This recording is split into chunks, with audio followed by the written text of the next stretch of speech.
There is a specific split in professional wrestling that itself has split the wrestling community, as fans debate whether it was ever necessary to begin with and whether or not it's still needed now. However, for proponents of this concept, there are certain articles of information out there that might prove why, when it comes to splitting up WWE, it's ultimately a case of divided we fall, which is the topic of this episode. Because today...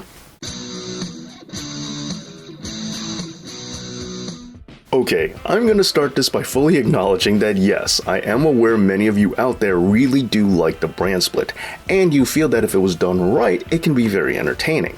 And yes, I will agree to that if it was done correctly, it could be a major part of WWE that really does entertain their fans. However, this video isn't about how to do the brand split right. This video is just talking about why ultimately it's not needed, even if it can be an engaging part of the show. So don't think I'm saying that there is no way that the brand split could be good. Okay? Alright, so with that out the way, let's get into the episode. One of the first arguments you hear from anyone who's a fan of the brand split is that ever since WWE acquired WCW, there are just too many wrestlers to fit all in one place. And that the only way to successfully manage the lot is to take everyone and divide them into two groups.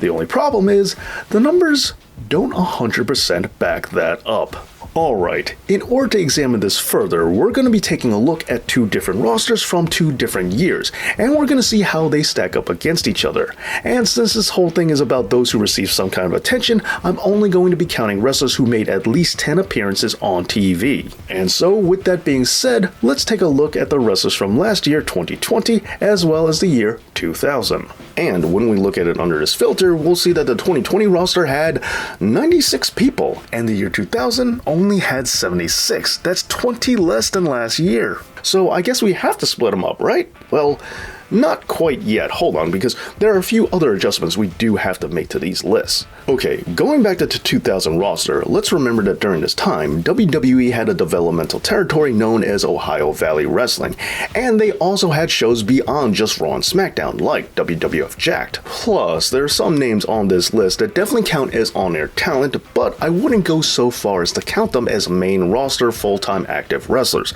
such as Jerry Lawler and the Brooklyn Brawler. And so, when we take all those names away, we go from 76 to 68. Not a big difference, but it does make this gap even wider. And if you're wondering, how come I took Terry Reynolds away but I left the Cat on the list? Well, need I remind you that the Cat is a former women's champion.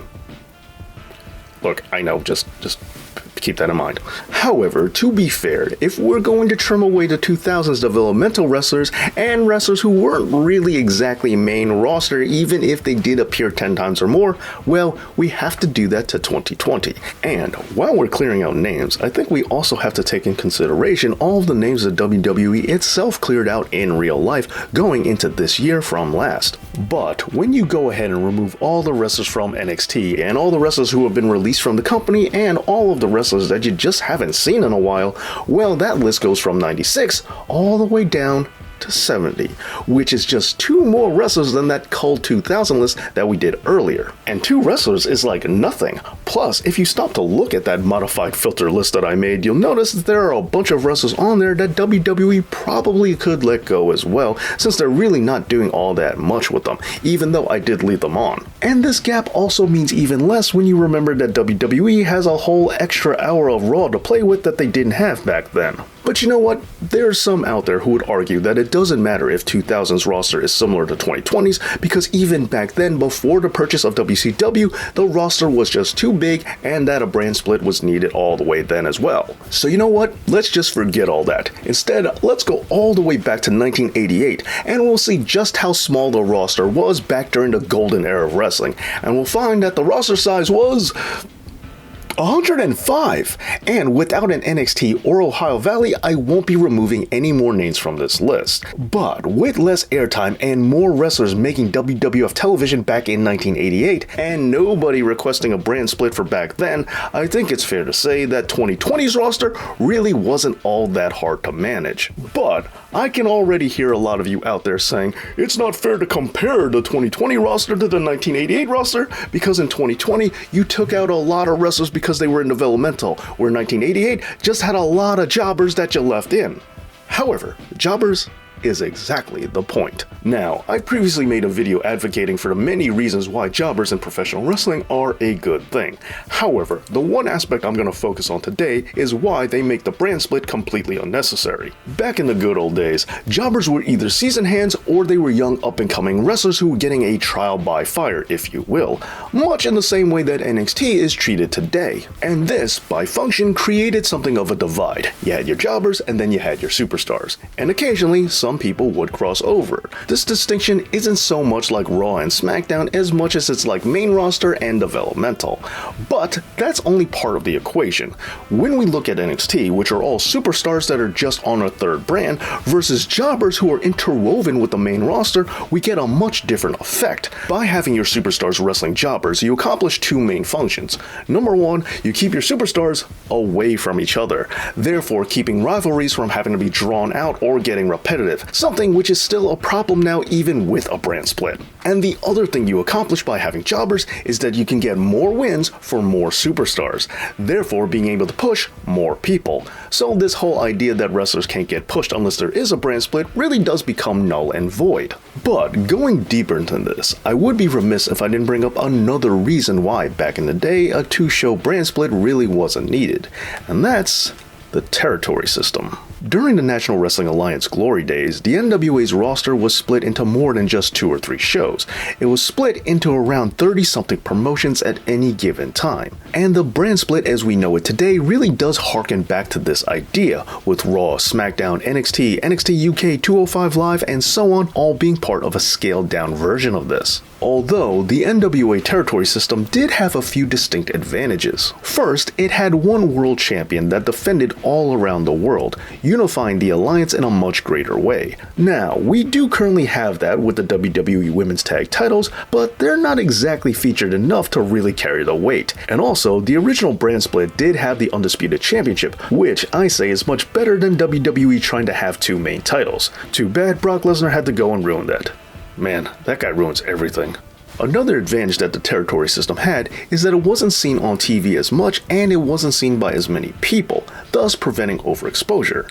However, overexposure is a problem that WWE can definitely solve without having to split brands. World Wrestling Entertainment currently has a draft system that sees wrestlers bouncing around back and forth between shows. However, originally there was a much better strategy involved, the strategy of resting the roster. The old adage of "how can I miss you if you don't go away" has never been more true for professional wrestling than it is now. And just to be clear, I'm not saying that wrestlers don't take time off anymore, because they definitely do. In fact, earlier in this very video, I took a whole bunch of wrestlers off the list of 2020 just for not appearing on TV all that much. But I'm not talking about wrestlers not being around just because creative has nothing for them. I'm talking about deliberately taking wrestlers and keeping them off TV for the express purpose of saving them for later. Just look at Hogan, Macho, and Piper. They didn't stay on WWF TV for every single episode of every single show for 10 years straight. They took time off for extended periods, giving other wrestlers the chance to claim the spotlight. And WWE does still occasionally do this kind of thing every now and again, with Seth Rollins taking time off after having a baby, and Bray Wyatt intentionally being kept off TV ever since being set on fire. But what I'm saying is that this sort of thing needs to be done even more. There is no reason why any talent should get a stretch of time where they start every single episode of Raw and SmackDown with an in-ring promo. This overexposes that specific talent, and this problem has absolutely nothing to do with splitting brands. If we had one unified roster, there's no reason why you would have to put everyone on both shows. You could just simply cycle them out.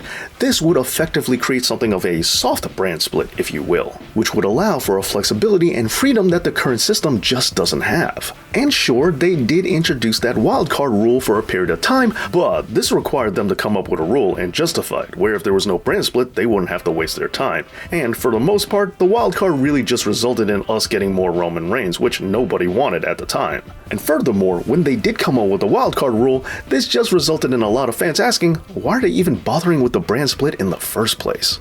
Alright, with all that being said, there is still one more major point to consider of how things used to be done back in the day that if they were implemented now would create something of a more natural roster separation without needing to split brands. What is this point? Well, it would be re-establishing the hard line between heels and faces. When you have strict rules on the heel-face dynamic, you essentially split the brand in a more organic way. Heels only wrestle faces, and faces only wrestle heels. And then, when a wrestler does turn, they have a whole new side of the roster to feud with.